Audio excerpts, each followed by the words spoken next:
चंद्रयान-3 में चंद्रयान-2 की तरह एक लैंडर और एक रोवर मौजूद है। लैंडर यानी वो अंतरिक्षयान जिसे चांद की सतह पर सॉफ्ट लैंडिंग करवानी है, और रोवर वो अंतरिक्षयान है जो चांद की सतह पर वॉक करेगा। जैसे कि चंद्रयान-3 चांद की सतह पर पहुंचेगा, लैंडर और रोवर एक लूनर डे यानी धरती के 14 दिन के बराबर समय में सक्रिय हो जाएंगे।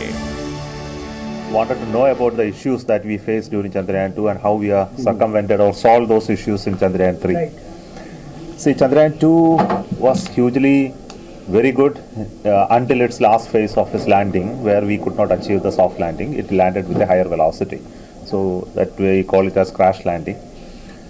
So if you look at the overall scheme of things of reaching up to the moon, I think we have perfected it already. We have done it one time in Chandrayaan-1, second time in Chandrayaan-2, also did it in Mars orbiter mission, so there is no ambiguity. चांद पर किसी भी अंतरिक्षयान की दो तरीके से ही landing हो सकती है। एक तरीका है सॉफ्ट लैंडिंग, जिसमें स्पेसक्राफ्ट की गति कम होती जाती है और वो धीरे धीरे चांद की सतह पर उतर जाता है। लैंडिंग का दूसरा तरीका हार्ड लैंडिंग कहा जाता है, जिसमें अंतरिक्षयान चांद की सतह से टकराकर क्रैश हो जाता है। भारत के मिशन चंद्रयान पर सिर्फ देश ही नहीं बल्कि पूरी दुनिया की निगाहें हैं।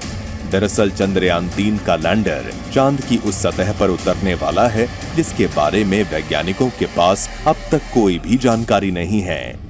यानी भारत की कामयाबी दुनिया को चांद के बारे में नई जानकारियां देगा। इससे न सिर्फ चांद बल्कि दूसरे ग्रहों पर रिसर्च में मदद मिलेगी। आपके मन में ये भी सवाल उठना लाजमी है कि दूसरे देश जो कि अब तक चांद पर स्पेसक्राफ्ट भेज चुके हैं, उन्हें आखिर चांद तक पहुंचने में कितना समय लगा। तो चलिए उनके बारे में भी आपको जानकारी दे देते हैं। चांद पर सबसे पहला कदम अमेरिका के स्पेसक्राफ्ट अपोलो 11 ने 21 जुलाई को रखा था।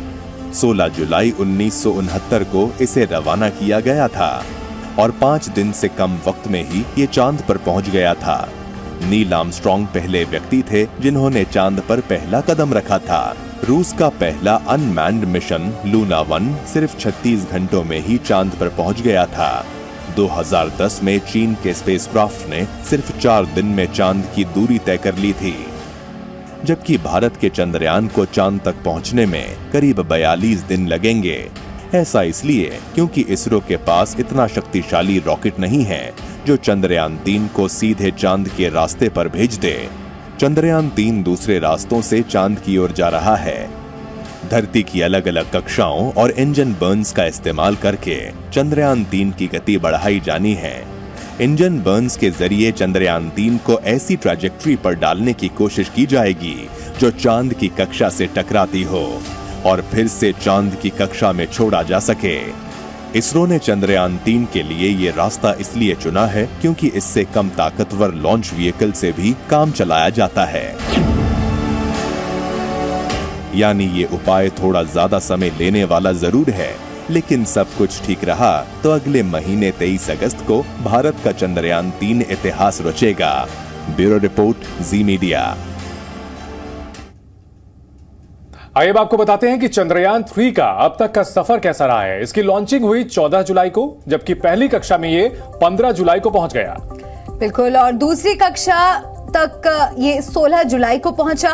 उसके बाद 18 जुलाई को तीसरी कक्षा में चंद्रयान-3 ने प्रवेश किया। चौथी कक्षा 20 जुलाई में ये प्रवेश कर चुका है और 5वीं कक्षा में आज ये संभावित है कि प्रवेश कर सकता है और ये आज का दिन काफी अहम होगा चंद्रयान-3 के लिए। चंद्रयान-2 जो कि आखिरी आज चंद्रयान को सफलतापूर्वक अर्थ के 5वें ऑर्बिट में शिफ्ट कर दिया गया। इसके बारे में इसरो ने 5 दिन पहले जानकारी दी थी। आज दोपहर 2 बजे से लेकर 3 बजे तक का टाइम सिलेक्ट किया गया था।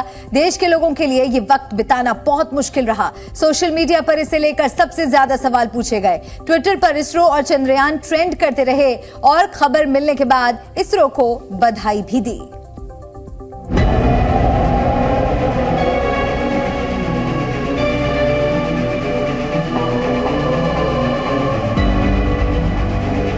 चंद्रयान-3 के लिए आज पूरे 45 मिनट तक 140 करोड़ भारतीयों की सांसें रुकी रही। दोपहर 2 बजे से लोग टीवी से ट्विटर तक इसरो की खबर का इंतजार करते रहे। असल में चंद्रयान-3 के सबसे चैलेंजिंग मिशन में से एक पूरा हो रहा था और सबको इसरो से मिशन सक्सेसफुल होने के मैसेज का इंतजार था।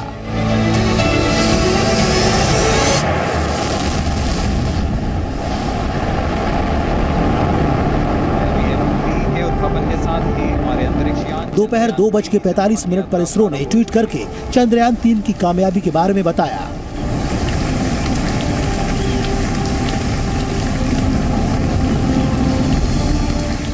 इसरो ने जो तस्वीरें ट्वीट की हैं, उसमें चंद्रयान 3 पृथ्वी के चारों तरफ अंतिम ऑर्बिट में चक्कर लगाता दिख रहा है, यानी बिना किसी दिक्कत के यान अपनी सही कक्षा में पहुंच गया है। चंद्रमा की तरफ जो प्रयाण है वो एकदम सीधा नहीं है, तो इसरो जो है एक काम करते हैं कि पहले अंतरिक्ष यान को पृथ्वी की कक्षा में डालते हैं और वो उस कक्षा को धीरे धीरे बढ़ाया जाता है। तो चंद्रयान 3 के मामले में 4 बार इस कक्षा को बढ़ाया जा चुका है और ये 5वीं और आखिरी बढ़त जो है आज संपन्न हुई है। दोपहर 2 बजे पृथ्वी की 5वीं